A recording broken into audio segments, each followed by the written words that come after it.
It's never too late for love. How to reignite a relationship that was worth saving. Hello there, and thank you once again for joining me today on Love Advice TV. I'm Coach Abby. Let me start with a question. Do you believe in second chances? I mean, not just second tries, but second flames.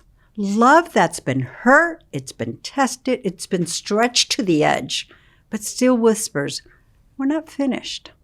If you feel that in your heart, then stay right here, because today is about one thing. It's about how to reignite a relationship that's worth saving. Go ahead and drop a heart in the comments if this topic speaks to you.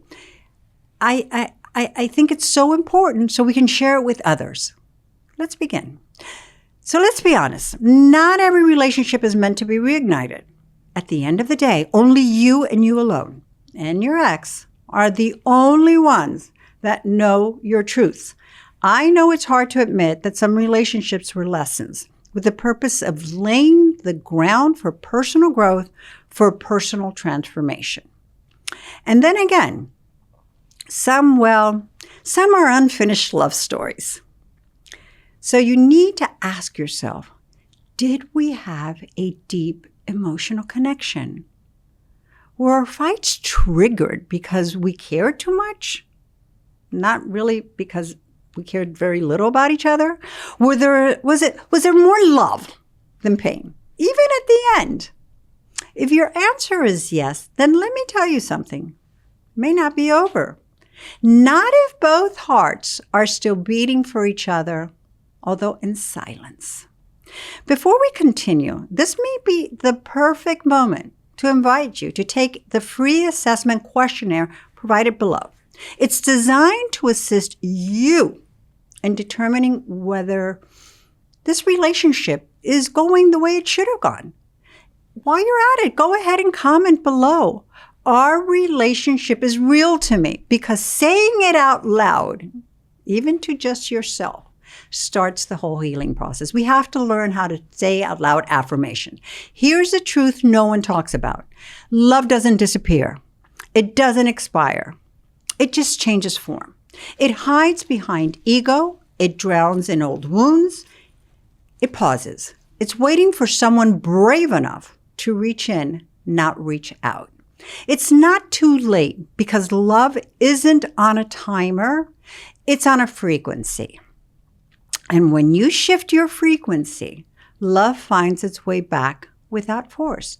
If you want to reignite something real, you need to take emotional ownership. That's why, once again, I feel that when you take that free questionnaire below, it's an assessment. It lets you know the depth of your relationship somewhat. And you can make that determination. So we're saving. You know, you say to yourself, at the end, gosh, now I know where I went wrong. I understand what I didn't know then. I can love better now. Not perfectly, but consciously. Not impulsively, but instinctively. Taking ownership isn't about quitting, it's about power. Because when you own your part, you open the space for healing, humility, and reconnection. So reflect. Where and when did I disconnect emotionally? Where was I reacting instead of responding? Being truthful in your answers will lead the way to rebuilding versus patching up broken pieces. Remember, you're not going to get back together to the way things were. You don't want that. That version is already broken. You're building something new. That's our goal. So instead of how do I win them back, ask, how can we meet again as new people? This means stop bringing up the past. Bringing up the past is proof of failure. Start creating new moments of warmth, safety, and understanding in every conversation. Approach them with emotional intelligence, not old patterns. Rebuilding can be very sexy. It's also mature, and it's very rare. And it's what makes love feel brand new, even if it's the same soul. You don't need to show up with a dramatic apology or a grand gesture, which brings me to a subject that is very important. Sometimes our exes are owed an apology, and we should offer them an apology if that is the case. One apology. One is enough. We don't need to continuously be apologizing. That's very, very important, not only in this video, but in other videos that I have written about or have talked about. I think it's very important to have momentum. One apology, and that's it. We cheapen it otherwise, and we shrink along the way. So what I'd like also is to recommend to show up with subtle presence. There is no power in radiating a chaotic self. There's so much power in a subtle, sacred energy. You can consider sending a message that conveys something like no pressure, just thinking of you. But it's got to be at the right timing. An energy that conveys, I'm healing and I'm okay. Not I miss you, I want you, where are you?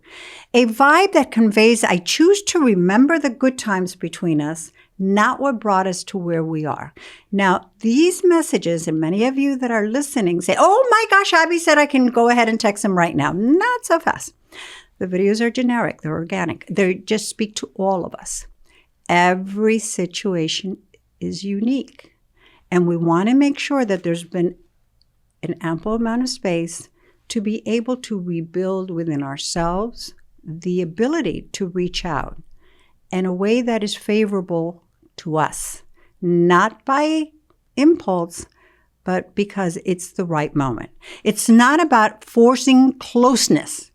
It's about inviting remembrance. And sometimes the softest nudge is the one that cracks the heart open again. Now, let me be clear. The old version of you can't reignite the flame. Only the evolved version can. You have to think about it.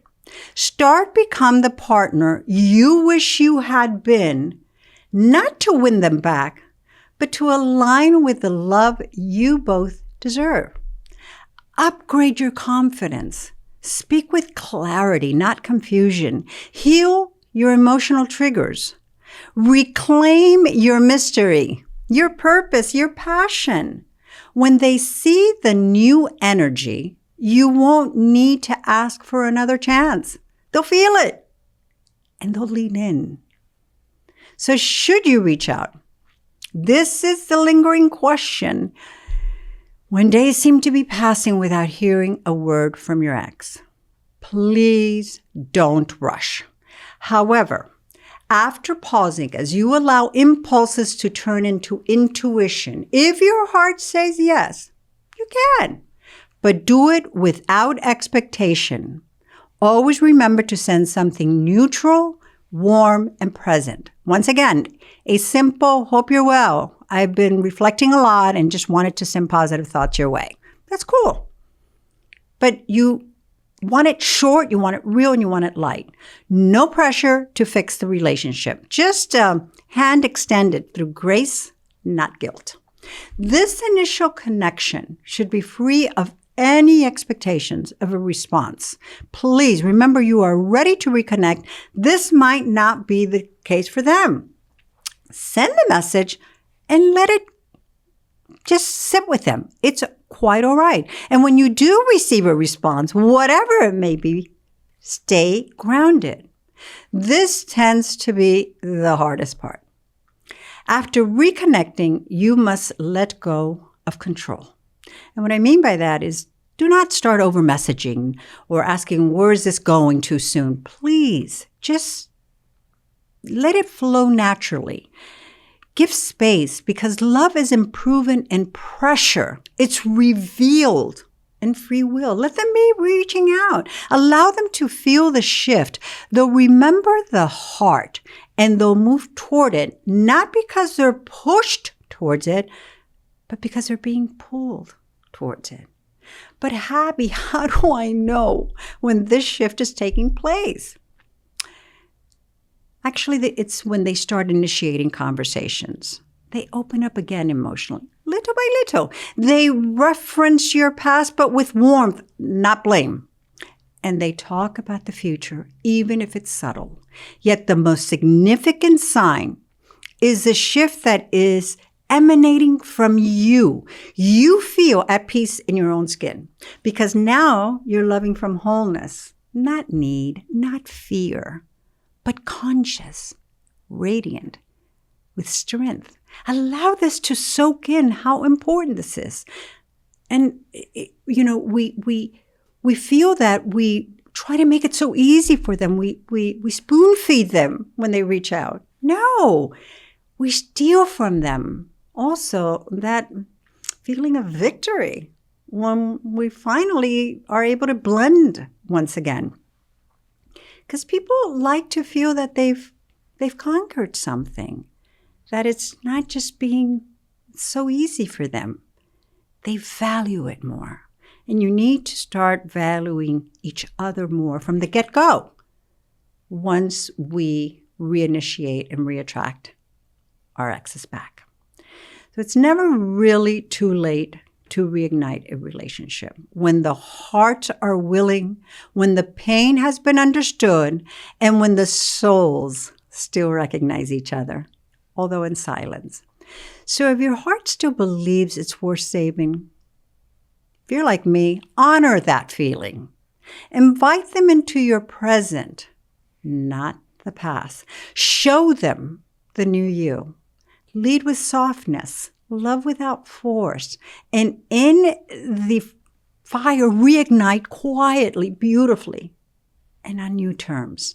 Yet remember to be sensitive to timing.